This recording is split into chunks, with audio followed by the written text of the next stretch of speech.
Hello my dear students, मैं आपका अपना मिश्रा सर। जैसा कि आपको पता है कि मेरे ऑनलाइन यूट्यूब चैनल्स में इसके पहले वाले वीडियो में हमने हीट एंड थर्मोडायनेमिक्स का पार्ट 1 और पार्ट 2 दोनों ही क्लियर कर दिया था, ठीक है।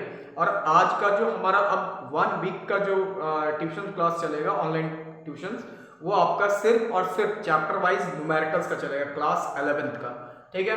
तो आज हम लोग न्यूमेरिकल्स स्टार्ट करने वाले हैं हीट एंड थर्मोडायनेमिक्स चैप्टर से रिलेटेड, ठीक है। देखो, बहुत सारे स्टूडेंट को प्रॉब्लम होता है कि न्यूमेरिकल्स हम लोग कैसे सॉल्व करें। पहले आप लोग बेसिक न्यूमेरिकल्स सीखिए, उसके बाद आप लोग कंपेटिटिव न्यूमेरिकल्स की ओर बढ़ेंगे। देखो, हम लोग पहले लिखे क्लास 11, ठीक है, numerical concept based on heat and thermodynamics. सबसे पहला पॉइंट कि कोई भी न्यूमेरिकल्स बनाने से पहले आपको उस चैप्टर्स का फॉर्मूला कॉन्सेप्ट दिमाग में होना चाहिए। तो हम फॉर्मूला कॉन्सेप्ट पहले लिखते हैं और उसी का बेस्ड का न्यूमेरिकल्स एक एक करके सॉल्व करना है। चलो देखो, पहला फॉर्मूला जो हमारा रहेगा हीट इंजन से रिलेटेड, हीट इंजन का, इसमें आपको आएगा इफिशिएंसी निकालने के लिए, इफिशिएंसी का, तो eta equal to 1 minus Q2 by Q1, ये होता है मेरा इफिशिएंसी ऑफ हीट इंजन का, ठीक है। दूसरा, अगर आपको वर्क निकालना है तो सीधा Q1 माइनस Q2 कर सकते हो, मतलब W equal to Q1 minus Q2, ठीक है। थर्ड वाले फॉर्मूला आपको एक आएगा कार्नोट हीट इंजन, ठीक है। इसका दूसरा नाम होता है कार्नोट इक्वेशंस, ठीक है। तो इसका फॉर्मूला क्या होता है कि आपका ले सकते हो आप Q1 by Q2 equal to होता है T1 बाई T2, ये वाला भी इक्वेशन यूज करेंगे हम। फोर्थ नंबर में आप रेफ्रिजरेटर से रिलेटेड न्यूमेरिकल्स भी हम कराएंगे। रेफ्रिजरेटर, इसका इफिशिएंसी निकालने के लिए बीटा इक्वल टू आप यूज कर सकते हो रेफ्रिजरेटर का कि Q2 by Q1 minus Q2। सबसे पहले ये जान लो कि आपका जो Q1 हम ले रहे हैं ये मेरा सोर्स वाला हीट है, सोर्स हीट, जो कि आपका हॉट कहलाएगा, गर्म होगा। Q2 मेरा सिंक वाला हीट है जो कि मेरा कोल्ड रहेगा, ठीक है। इतना तो समझ गया आप Q1 क्या है, Q2 क्या है ना। इसी बेस पर आपका न्यूमेरिकल्स भी रहेगा, ठीक है। पांचवा फॉर्मूला हम लोग दे सकते हैं PV इक्वल टू nRT, इसके बेस पर भी इसको हम लोग बोलते हैं ideal gas equation, ideal gas equation. P क्या है, यहाँ पर प्रेशर है, ठीक है, इसको लिखते हैं। V क्या है, वॉल्यूम है। हाँ, सबसे पहला पॉइंट R का फिक्स्ड वैल्यू होता है, इसको हम लोग बोलते हैं आइडियल गैस कांस्टेंट, इसका फिक्स्ड वैल्यू आप याद रख सकते हो 8.31, ठीक है। और T का मतलब हो गया टेम्परेचर, है ना। ये 5 फॉर्मूला के बेस पर हम लोग दो न्यूमेरिकल्स करके करेंगे, है ना। चलो ठीक है, पहले नोट करो, आगे बढ़ते हैं।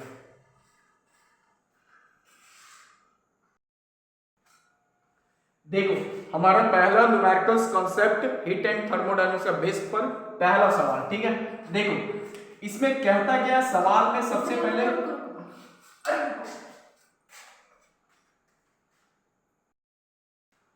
देखो इसमें क्या है, ये वाला न्यूमेरिकल्स में सबसे पहले तो न्यूमेरिकल्स में होना क्या है ना कि आप लोग को ये समझना है कि गिवन में क्या है, ठीक है। सबसे पहले न्यूमेरिकल्स में एक बात याद रखना, पढ़ करके उसमें गिवन निकालना कि क्या क्या टॉपिक गिवन है, उसके बाद आपको दिमाग लगाना है कि कौन सा टॉपिक मुझे निकालना है। देखो, जैसे एक Carnot engine take 3 × 10⁶ calorie of heat, इसका मतलब देखो, एक होता है मेरा सोर्स, ठीक है, और दूसरा होता है मेरा सिंक, इसमें यही रोल रहेगा। तो इसका heat Q1, temperature T1 simple लेंगे, और इसमें Q2 और T2 सिंपल। तो ये वाला जो कैलोरी दिया है ना, ये आपका हीट सोर्स का, इसका मतलब मेरे को दिया हुआ है Q1 equal to 3 × 10⁶ calorie, simple सा क्वेश्चन। उसके बाद of heat from a reservoir at 627, reserve मतलब आपका टेम्परेचर है T1 का वैल्यू 627।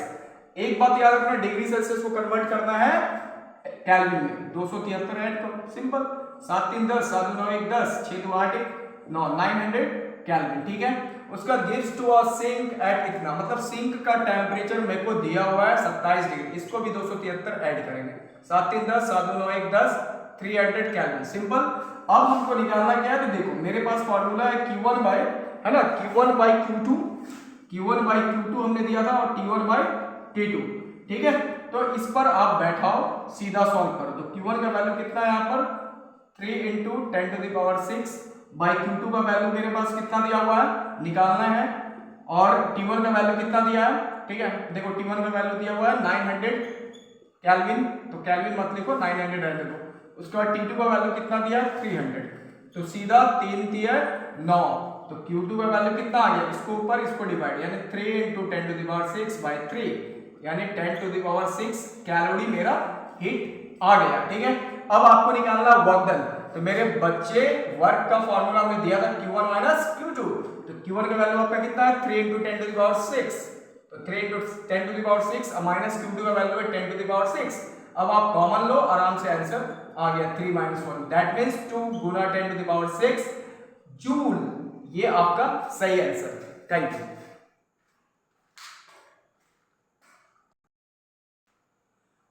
देखो हमारा सेकंड न्यूमेरिकल्स क्या है, ठीक है। The source temperatures of A Carnot engine is 127 degree. मतलब आपको हमने सिखाया पहले गिवन निकालो, तो मेरे को दिया हुआ है ना कि सोर्स वाला टेम्परेचर जो है वो कितना है 127, यानी सोर्स वाला टेम्परेचर को हम लोग क्या लेंगे T1, तो 127 प्लस 273, यानी 7 3 10 7 2 9 1 10 2 1 3 1 4, 400 कैलोरी। उसके बाद आप खोजो, अब 400 कैलोरी हीट किसमें है, सोर्स से लिया गया। इसका मतलब है कि मेरे को Q1 बराबर दिया हुआ है 400 calorie, simple, and reject 300 calorie to sink, मतलब Q2 का वैल्यू आपको दिया हुआ है 300 कैलोरी। तो टेम्परेचर किसका निकालना बच्चे, सिंक का, यानी कि आपको T2 निकालना है, ठीक। तो मेरे पास कार्नोट फॉर्मूला है, कार्नोट इक्वेशन का क्या है, तो Q1 बाय T1 है ना, Q1 बाय T1 ले लो, या Q1 by Q2 equal to T1 by T2, simple.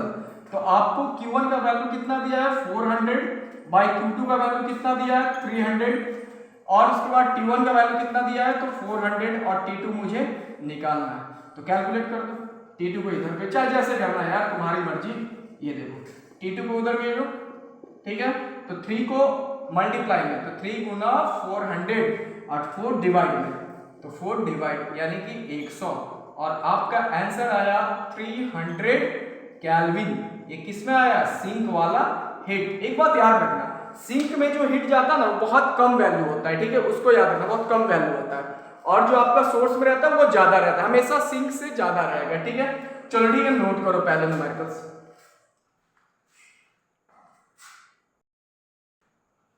देखो थर्ड न्यूमेरिकल्स क्या कहता है ना, इसमें भी देखेंगे क्या क्या गिवन दिया हुआ। Efficiency of engine is 0.4। Simple सा मेरा एक गिवन आ गया कि इफिशियंसी ईटा का वैल्यू 0.4, ठीक है।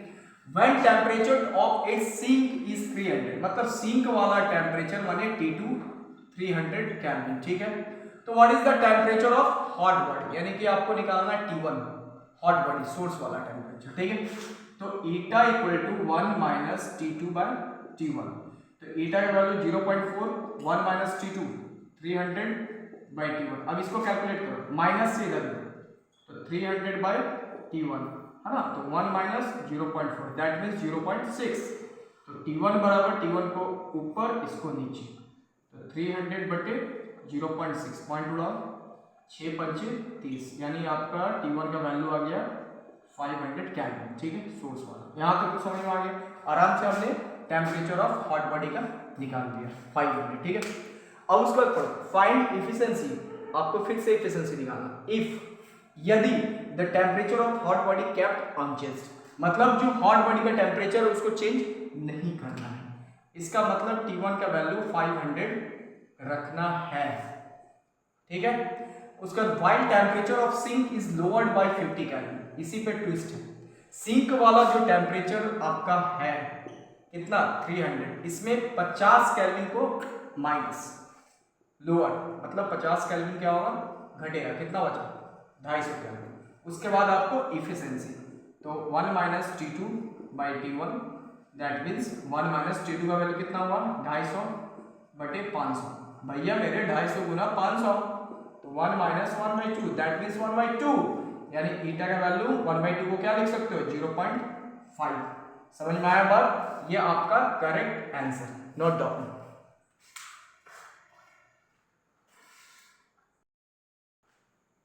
देखो सवाल में सबसे पहले गिवन निकालो, ठीक है। देखो एक car note engine has same efficiency, दोनों का इफिशिएंसी सेम है, ठीक है। व्हेन ऑपरेटेड, पहला नंबर में दिया बिटवीन टेम्परेचर 100 केल्विन एंड 500। मेरे भाई देखो 100 केल्विन और 500 केल्विन के बीच का, इसका मतलब 100 बड़ा था 500 बड़ा, तो 500 बड़ा, यानी सोर्स वाला टेम्परेचर हम आपको सिखाए हैं कि ज्यादा ही रहेगा, तो T1 का वैल्यू 500। सोर्स वाला टेम्परेचर हमेशा ज्यादा रहेगा सिंक से, तो ज्यादा जो टेम्परेचर है दोनों में से कंपेयर करेंगे तो ये मेरा T1 ये मेरा T2। देखो हमने आराम से गिवन लिखा। अब मेरे को निकालना है इफिशिएंसी, तो ईटा इक्वल टू 1 माइनस, है ना, 1 माइनस T2 बाई T1, तो eta equal to 1 minus T2 का वैल्यू हो गया 100 बाई 500, तो डबल जीरो कैंसिल, यानी 1 माइनस 1/5, कितना आएगा 5 कैंसिल होगा ना, 5 4/5, ठीक है। तो ईटा का वैल्यू 540 0.8, ठीक है यहाँ तक। अब आपको सेकंड केस में लेके चलेंगे। सेकंड केस में बोलते हैं कि बिटवीन T केल्विन एंड, सबसे पहले तो सेम इफिशिएंसी, मतलब जितना मेरा इफिशिएंसी आया वो सेकंड वाले में भी उतना ही इफिशिएंसी लेना होगा, ठीक है।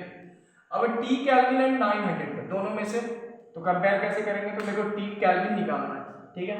अब मेरे को दिया हुआ है कि कैलकुलेट टेम्परेचर ऑफ सिंक, तो मेरे भाई एक ट्रिक दिमाग में लगाओ, सिंक का टेम्परेचर यानी T जो है ये आपका सिंक वाला है, तो ये सोर्स वाला होगा, इसका मतलब मेरे को T1 का वैल्यू है 900 केल्विन और मेरे को T2 निकालना है, तो eta equal to 1 minus T2 by T1, तो ईटा का वैल्यू 0.8, 1 माइनस T2 निकालना है, तो T2 को T मान लो, दिया हुआ है T, ये 900, अब माइनस से इधर ले लो, तो T बटे 900 है ना, 1 माइनस 0.8 यानी कि कितना आ जाएगा, तो मेरे हिसाब से 0.2 आएगा, तो T बराबर 900 को मल्टीप्लाई में, तो 900 गुना 0.2, ये पॉइंट उड़ा 10, यानी T का वैल्यू 9 दूनी 18 180 केल्विन। कितना इजी वे में आंसर है, ठीक है, नोट डाउन।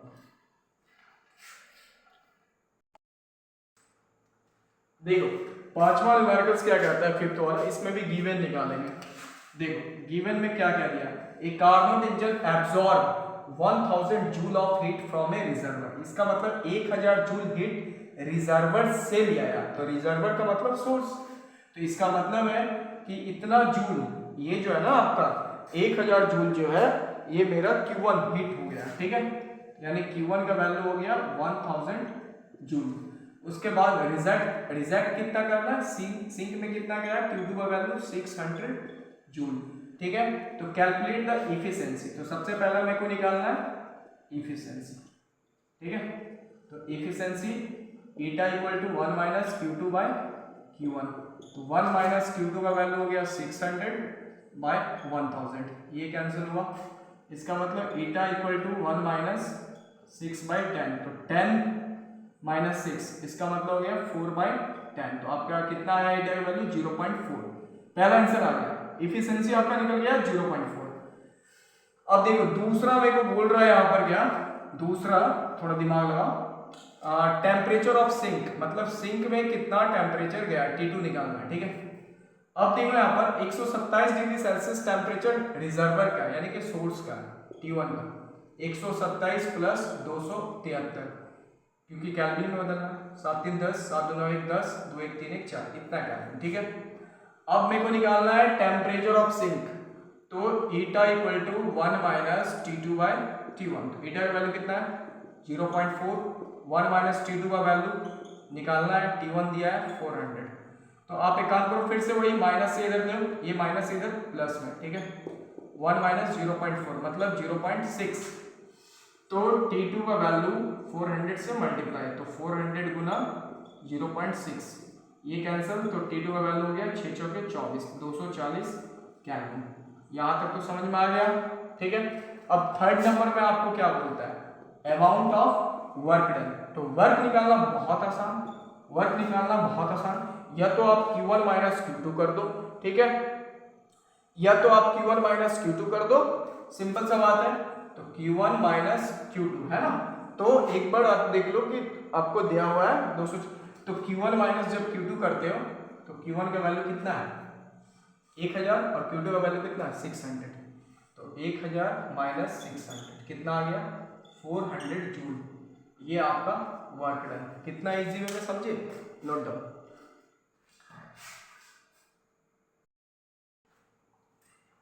देखो अगला सवाल क्या कहता है, ए reversible engine operate with an efficiency of 50%, मतलब आपका जो इफिशिएंसी दिया है वो 50% दिया है। तो आपको करना क्या है, इफिशिएंसी को पहले चेंज करना है। तो 50% को आप कैसे लिखोगे 50% बाय 100, इसका मतलब आपका 0.05, ठीक है। उसका during it reject 150 calorie to a reservoir, मतलब रिजेक्टेड हिट, ये मेरा रिजेक्टेड हिट हुआ है ना, तो Q2 हुआ, तो Q2 कितना है 150 कैलोरी, ठीक है। यहाँ तक reservoir of heat at 30 degree Celsius, मतलब रिजर्वर ऑफ हीट एट कितना डिग्री सेल्सियस पर हुआ, तो 30 डिग्री सेल्सियस पर, ठीक है। तो इसका मतलब आपको T2 का वैल्यू कितना है 30 डिग्री सेल्सियस। तो हम आपको बताए हैं ना कि आप 30 डिग्री को 273 जोड़ दो, कितना हुआ 3 7 3 10 2 1 3, इतना कैलोरी यहाँ तक, ठीक है। अब आपको what is the temperature of reservoir, मतलब रिजर्वर सोर्स वाला टेम्परेचर आपको निकालना है ना, सही है भाई। तो अब देखो eta equal to 1 minus T2 by T1, तो ईटा का वैल्यू मेरा कितना दिया 0.5 और 1 माइनस T2 कितना है 303 बाई T1, तो माइनस से इधर ले लो फिर से 303 बटे T1 1 माइनस 0.5 यानी 0.5 आपका आया है ना, ठीक है। माइनस करने पर तो T1 का वैल्यू इसको ऊपर इसको नीचे 303 बटे 0.5 पॉइंट उड़ा, ठीक है। तो 5 6 30 0 5 36 606 कैलोरी है, ठीक है। यहाँ तक तो आपको समझ में आ गया कि T1 का वैल्यू कितना है, रिजर्वर का टेम्परेचर 606 कैलोरी, ठीक है।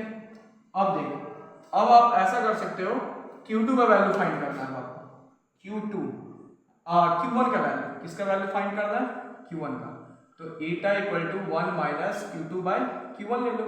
तो ईटा का वैल्यू तो दिया हुआ है 0.5, 1 माइनस Q2 का वैल्यू देखो लिखे हुए 150 बटे Q1, माइनस से इधर फिर से वही कहानी Q1 अब प्लस से उधर 1 माइनस 0.5 यानी 0.5, तो Q1 बराबर नीचे करो 150 बटे 0.5, ये पॉइंट उड़ाओ 5 15 हो गया, और क्या है क्या न्यूमेरिकल से 300 कैलोरी Q1 हो गया, ठीक है। अब आपका निकालना हाउ मच वर्क, तो वर्क बराबर तो सिंपल Q1 माइनस Q2, तो Q1 का वैल्यू कितना आया 300, Q2 का वैल्यू कितना है 150, ये देखो, तो आपका आंसर आया 150 calorie work done, 150 calorie work done, है ना। अगर आपको जूल में बदलना है, आपको जूल में बदलना है, कैलोरी को जूल में बदलना है, तो भैया मेरे 4.2 से मल्टीप्लाई कर दो। जूल में बदलने के लिए 4.2 से मल्टीप्लाई कर दोगे तो ये पॉइंट उड़ाओगे 1 0 जाएगा, यानी 15 गुना 42 करो, आंसर आपका ऑटोमेटिक आ ही जाएगा, मतलब 630 जूल, ठीक है। नोट करो।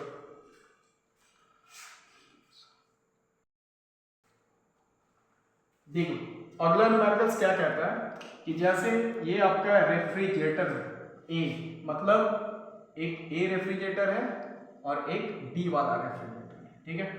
अब देखो तो ए वर्क कर रहा है, रेफ्रिजरेटर ए वर्क कर रहा है बिटवीन इतना डिग्री सेल्सियस एंड 27 डिग्री। भैया मेरे दोनों में से बड़ा कौन है पहले बताओ, 27 डिग्री सेल्सियस, ये तो माइनस छोटा है, इसका मतलब ये सोर्स वाला और ये सिंक वाला टेम्परेचर।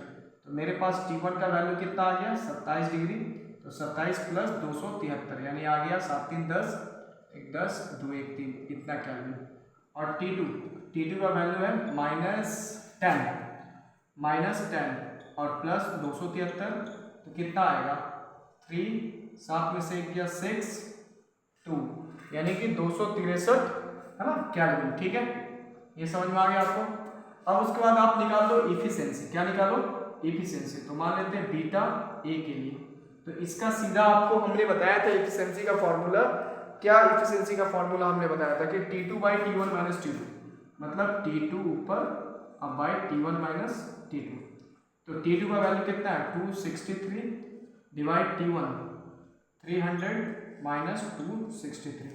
तो आपका बीटा ए के लिए आ गया 263 बाई घटा 2 7 3 10 है ना, और यहाँ कितना बचा 9 6 3 9 और यहाँ 2 कैंसिल। तो अगर आप इसको डिवाइड करोगे तो आपको डिवाइड करने के बाद मिलेगा 7.11 करके देख लेना कैलकुलेटर से। तो एफिशिएंसी आपका 7.11। अब आपका बीटा बी के लिए, बी वाला रेफ्रिजरेटर के लिए, तो बी वाला के लिए -27 degree Celsius and 17 degree Celsius पर वर्क करना है। तो कौन बड़ा है 17 डिग्री, यानी कि T1 का वैल्यू 17 डिग्री, इसको 273 जोड़ दो 7 3 10 7 1 8 1 9 290 केल्विन, ठीक है। अब उसके बाद T2 का वैल्यू है तो -27 डिग्री सेल्सियस 273 जोड़ दो, कितना आएगा 3 में से, तो यानी कि 7 6 13 और यहाँ बचेगा 6 4 2 6 तो 246 केल्विन, है ना। अब देखो तो फिर से आप निकालोगे बीटा बी के लिए, तो फॉर्मूला दिए हैं T2 by T1 minus T2, यानी T2 का वैल्यू हो गया 246 बाय T1 का वैल्यू हो गया 290 माइनस 246, यानी बीटा बी के लिए 246 बाय घटा दो 6 4 10 8 4, यानी इसको डिवाइड करोगे तो पता है कितना आना चाहिए, डिवाइड करोगे तो लगभग आएगा 5.5, ठीक है 9। तो अब बताओ अब दोनों में से किसका एफिशिएंसी ज़्यादा हुआ, ए वाले रेफ्रिजरेटर का, क्योंकि वैल्यू ज़्यादा, बी वाले का कम है। इसका मतलब so beta A greater than beta B, तो efficiency of A is more than B वाला। समझ में आया आंसर, ठीक है, पहले नोट डाउन करो।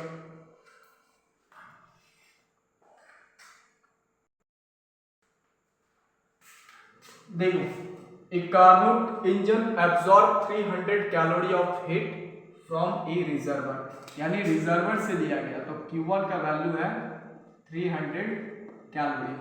उसके बाद रिजेक्ट किया कितना हीट, तो Q2 रिजेक्ट किया 250 कैलोरी को रिजेक्ट कर दिया एट 300 कैलोरी, तो यानी कि टेम्परेचर T2 का वैल्यू है 300 कैलोरी। चलो ठीक है, पहला निकालना आपको एफिशिएंसी, बिल्कुल इजी, समझ गए होगे आप, इतना न्यूमेरिकल्स बनाने के बाद नहीं समझे तो बेकार है। तो efficiency equal to 1 minus Q2 by Q1, तो efficiency equal to 1 minus Q2 का वैल्यू कितना हुआ 250 बाई 300, ये कैंसिल, तो 5 बचे 25 5 6 30, यानी कि 1 माइनस 5/6, तो एटा इक्वल टू आया 6 5 कितना आया 1/6। तो मेरे हिसाब से अगर तुम निकालना चाहोगे, ठीक है, तो हमको लगता है कि अगर परसेंटेज में लोगे तो भी अच्छी बात है, नहीं भी लोगे तो भी अच्छी बात है। देखो परसेंटेज लेना होगा अगर, तो 100 से मल्टीप्लाई कर दो, 2 3 6 2 5 10, यानी 50/3, तो ये कितना आएगा 3 एकम 3 2 3 6 18, ठीक है, फिर 3 6 इतना परसेंट आपका एफिशिएंसी हुआ, ठीक है। अब आपको निकालना है टेम्परेचर ऑफ रिजर्व, मतलब सोर्स वाला टेम्परेचर, यानी कि T1 आपको फाइंड करना है।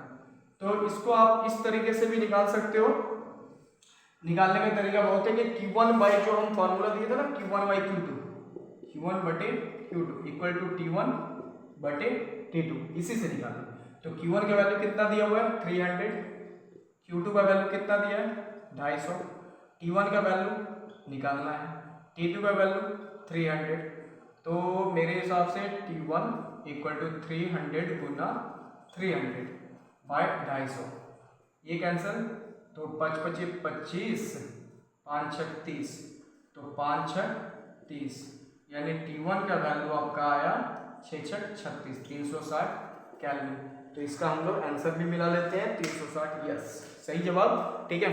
तो आप लोग मेरे इस न्यूमेरिकल्स कॉन्सेप्ट को डेली ऑनलाइन क्लास को अटेंड करें, जिससे अब हम अगला चैप्टर्स काइनेमेटिक्स का अगले वीडियो में हम काइनेमैटिक्स चैप्टर्स का, मोशन इन ए प्लेन्स का कम से कम 15 न्यूमेरिकल्स करने वाले हैं, ठीक है, और बहुत मस्त मस्त न्यूमेरिकल्स। थैंक यू, अलविदा।